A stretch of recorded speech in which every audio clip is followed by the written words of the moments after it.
It's been a pretty crazy few months for Lego Fortnite fans, with loads of amazing content arriving during Season 2. And so there's no better time to take a massive look back and do a huge review of the whole season. And so with that said then, let's travel back in time a few months to the 7th of March 2024. Believe it or not, but Lego Fortnite actually kicked off Season 2 by doing one of the most controversial things that they've done since the game mode first launched. Because this was in fact the first official reveal of Lego kits. I know it seems like these things have been in the game for way longer than that, but they did actually debut at the start of Season 2. And it's pretty obvious to say that this was not a popular decision with the majority of Lego Fortnite players. I mean, kicking off a new season of Fortnite by telling people if they want these new builds they're going to have to pay for them was pretty wild. Not only that, but the prices that they were going to be charging for the first set of Lego kits that they made were considered to be way too high by most people. I'm sure we all remember the first 3 Lego kits that they did actually introduce into the game mode. We had the Beachside Boulevard bundle, the Durr Burger, and of course the Lion Knight's Castle.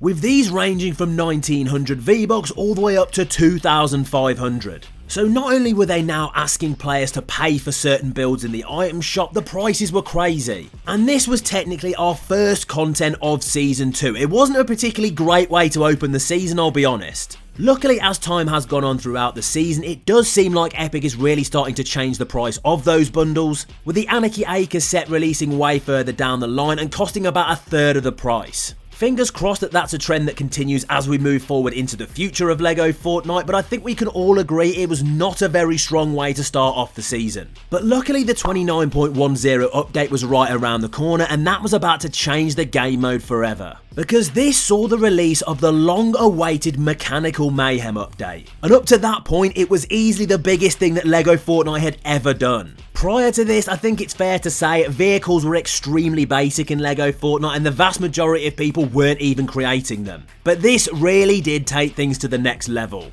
We of course saw the arrival of 3 brand new vehicles into Lego Fortnite: the Speeder, the Off-Roader and the Hauler. These may have been pretty standard prefab builds, but people were about to show Lego Fortnite that they could do things way better. Because this update really did allow talented builders to start creating things that most players can't even imagine. Whilst noobs like me may have been using the standard prefab builds, others were creating things that I couldn't even fathom. We saw recreations of famous Star Wars vehicles, boats and even ridiculously cool planes. Along with vehicles arriving in the game, finally we of course saw a brand new station known as the Compost Bin, which funnily enough actually finally gave us a use for bones, which up to that point had been completely useless. With Fortnite of course making all vehicles environmentally friendly, we got biomass in the game too. There was no petrol on the go here. And still to this day, it will cost you 50 biomass to make a power cell to use in your vehicle. That still blows my mind. I can't believe it's so high. It was something that I genuinely thought they were going to reduce as the season went on, but that update was nowhere to be seen. One of the greatest parts about this update was the fact that every single component of the vehicles that you could get was available completely separately. Meaning that even if you weren't looking to build some ridiculously cool vehicle like some of the things I've just showed you, you could at least customize them to do what you wanted. You could use additional power centers, maybe even add a few extra seats. It was a pretty incredible update, but of course, as Lego Fortnite fans will know, it did come with a few serious problems. I don't think it would be an exaggeration to say that vehicles in Lego Fortnite were broken, with many people actually describing this update as pretty much unplayable because the number of bugs that they brought to the game was crazy. And although yes, the devs have worked to actually improve the stability of some of these issues, there is no doubt in my mind that they still have a long way to go with these. There are just so many game-breaking problems still with these vehicles to this day. It's really frustrating. And couple that with the fact that the stability of some of them is non-existent, you've got yourself a real issue. How the Mechanical Mayhem update was released without a way to flip over vehicles if they happen to tip over is mind-blowing to me. So definitely some huge positives and also major negatives coming with this update, but the amazing content didn't stop there, because 29.30 was not too far ahead, and that was also going to bring us a load of stuff that tons of people had been asking for since launch. This was the arrival of the Farm Friends update, and of course the ability to build your own farm, which truthfully is something people had genuinely expected to be there when the game mode first launched. But nonetheless, it probably was worth worth the wait because I thought this was a really cool update. The animal barn was now available to us, and it gave us the ability to bring various different animals to our farms, including sheep, cows and chickens. Now I'm sure some Lego Fortnite players look at this as a bit of a gimmick and don't necessarily think that the arrival of animals was that useful. But it turns out that there was actually a few hidden secrets that could completely change the way you play the game and make certain things for you miles easier. For example, simply bringing back cows to your village and feeding them things like spicy peppers or snowberries will give you some really overpowered heals for free. This was actually something that I decided to use in one of my 100 days playthroughs because it's such an amazing trick. You don't have to spend all of your time building a juicer and attempting to get yourself these really useful items because an animal can just do it for you. But don't forget though, because not all of the animals that arrived as part of the Farm Friends update were actually friendly, because you can now find bears and polar bears in your survival worlds. And truthfully, it's quite nice to have some new enemies in Lego Fortnite because there had been nothing new added since the game mode launched, and these things can actually be quite challenging. Don't get me wrong, they're not necessarily on the level of a brute or anything like that, but when you're trying to take down a polar bear in the frost biome, it's definitely something you've got to be very careful with. And one other part of this major update that I want to talk about is the Anarchy Acres Lego kit. I did mention this earlier with the fact that it was actually only 800 V-Bucks and way cheaper than a lot of the ones we'd seen previously. This thing definitely had both positives and negatives. First off, it was absolutely amazing that there was a Lego kit that was somewhere in the region of 1/3 of the price of the previous ones, but loads of fans were very frustrated, understandably, that this one directly related to the Farm Friends update, but you didn't get given it for free, and I have to say, I do really agree with them. To have an update themed entirely around farms and animals and then actually sell the builds in the item shop that go with that is really strange to me. I can totally understand Lego Fortnite needing to make money and selling certain kits in the item shops, I get it. But when they are directly related to the update that you're giving players, for me, that is just not something that you should be making people pay for. With that said though, I personally did think this was a really impressive update, not necessarily to the level of Mechanical Mayhem, but nonetheless another great addition to the game mode, and it was only about to get crazier in 29.40. Because it was now time for Lego Fortnite and Star Wars to bring the greatest update that players had ever seen. Lightsabers, blasters, new stations, and all of those probably weren't even as crazy as the first ever Lego Fortnite event pass. 1800 V-Bucks, a ridiculous amount of decor items, and access to Mos Eisley buildings. It was easily the best value for money we've had in Lego Fortnite in terms of things that you had to pay for, but even if you didn't want to do that, there was a whole track for free, giving you loads of amazing items that you could use in your villages for absolutely nothing. There was also a massive load of decor items that you could buy from the item shop if you wanted to,